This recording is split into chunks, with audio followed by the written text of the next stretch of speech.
Today, we'll be talking about 5 financial goals to achieve before you're 30.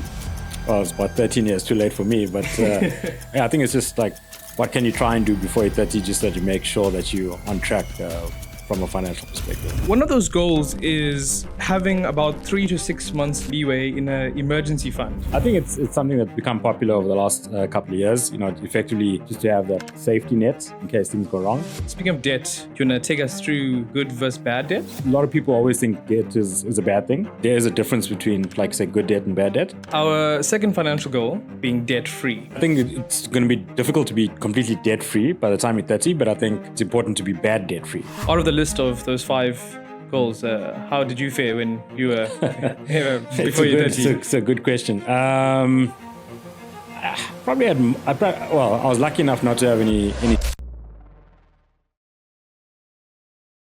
Welcome back to another episode of Frankly Speaking, where we tackle topics about investing and managing your money with a no-jargon approach. My name is Keval Maharaj, and I'm an ops associate here at Franc, an investment app that makes things simple and accessible to everyone. Today, I'm joined by our co-founder, Seb. Seb, how does it feel to be here? Yeah, good to be back. Cool.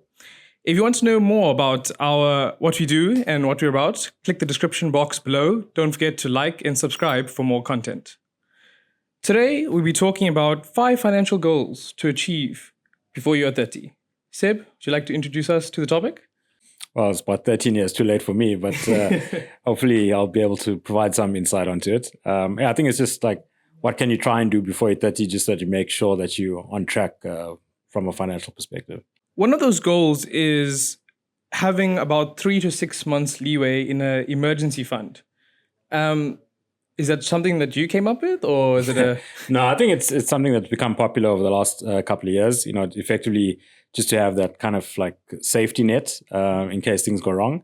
And I think it's become more and more popular for people to try and achieve since like COVID, right? Because when COVID hit, a lot of people all of a sudden were without jobs, not earning any income, and potentially they didn't have that safety net. So, building that up so that that in case something happens that causes you to lose your job, that you are protected.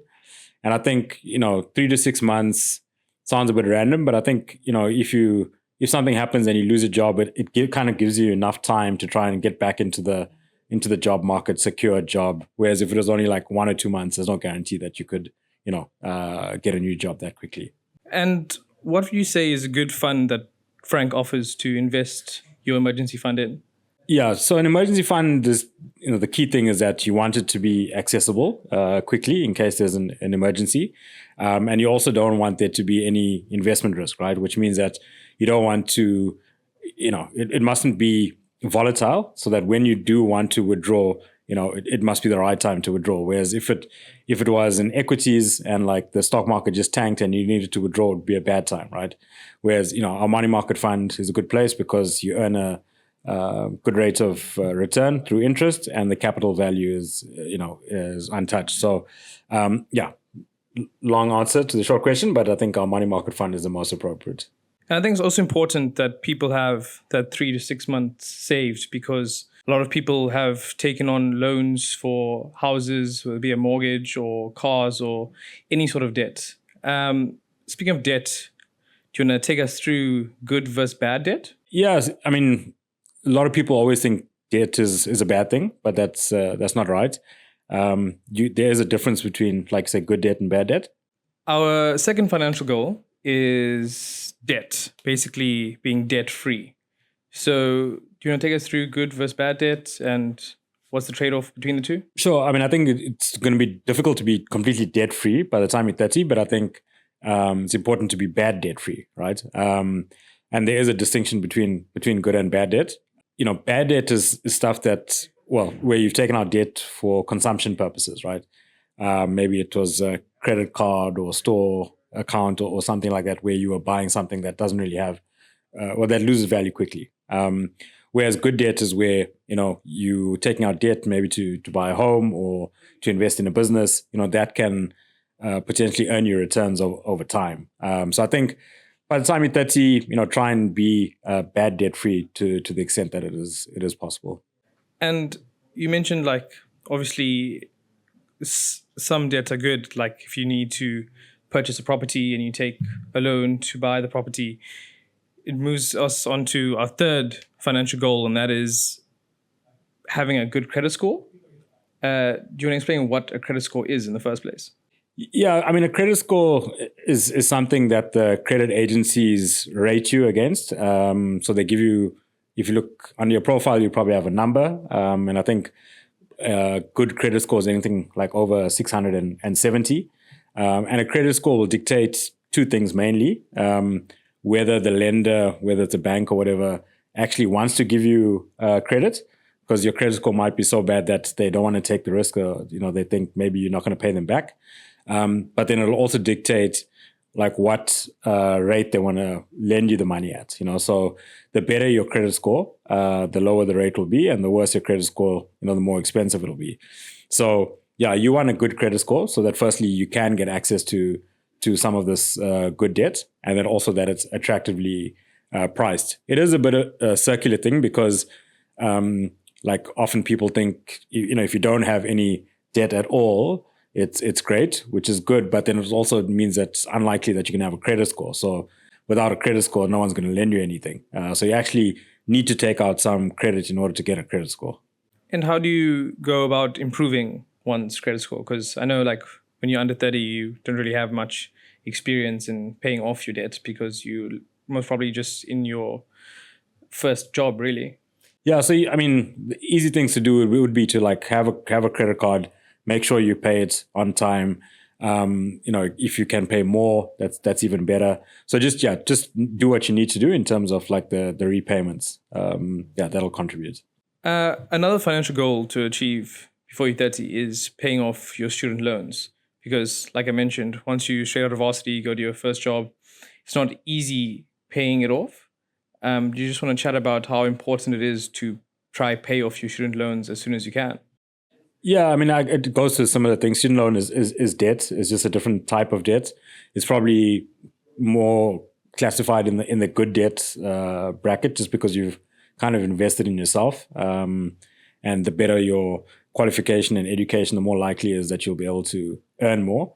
But yeah, it is important, even though it's good debt, to try and pay it off as soon as possible. You don't want, this kind of debt hang on over you for a long time going forward. I don't think it's as bad here, but I know in the States, where student debt is much more of a thing. People well into their career are still battling to pay off their student loans. And on to our fifth goal to try to achieve before you're 30.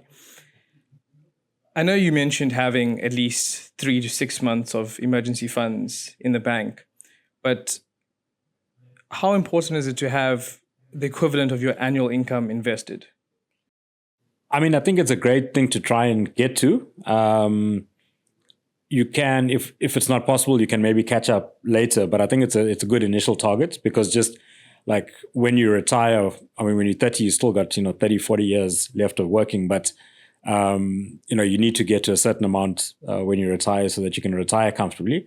And I think if you can get to that initial hurdle, you'd be well on your way in terms of getting there. I mean, if you think about what you need, if let's say you're 60 odd, you probably need 15 times your annual salary in the bank, or as assets in order to retire comfortably. So if you have 1 times when you're 30, it's like nowhere near where you need to be, but I think it's you kind of like tracking well. Well, having a equivalent of your annual income is obviously, I think, is the hardest goal to achieve before you're 30. Out of the list of those 5 goals, how did you fare when you were before you're 30? It's a good question. I was lucky enough not to have any student debt, so I guess I had that covered. Bad debt also, luckily none of that. Emergency fund, at that time, like, we didn't really have the concept of an emergency fund in a different kind of bucket. I always just had my fund that I could access. I had an access bond, so I knew I had money that I could access there. And I think I probably had the one-time salary. I was lucky enough to have started investing from like as soon as I started working, so that always helps with getting into the market a lot earlier, giving yourself some time for the returns to compound and the like. Yeah. No, that's good. I'm sure there's people listening and watching who aren't as organized as you, Seb. So for those people who are watching and listening who maybe have only ticked off 2 or 3 of those goals, do you have any advice for them to maybe rank the goals which are from the most important to the least? Yeah, I guess it depends which ones they've got covered. But I think, it's never too late to try and, especially if you're 30. 30 is you've probably only been working for, 5 to 8 years. Career's just started. You still got a lot of time. Like I said, the main goal is retirement. Even though it's very far away for a lot of people, you need to make sure that you can retire comfortably. But yeah, if you're 30, it's still a lot of time for you to invest and catch up. So just make sure that you set a budget. You can use that 50, 30, 20 principle where you can allocate into, different things. And yeah, just make sure you know where your money's going, and that if you are short on a few things, that you try and catch up. Because you still got a lot of time. You just mentioned it, but for some of our viewers who are unaware of the 50, 30, 20 rule, do you mind just explaining that? It's just allocating like your income into different buckets, so that you're not just like lavishly spending all of it. So like effectively 50% is like on your needs, like food and rent and that kind of stuff. 30% is like on your wants. So like that's where a bit of like luxury comes in, eating out and the like. And then 20% is effectively what you need to use to like pay down debt and to invest. Well, I think that's about it, Seb. Thanks for your time on this topic and Cool. helping Thanks our users get a better understanding of trying to achieve their financial goals before they reach 30.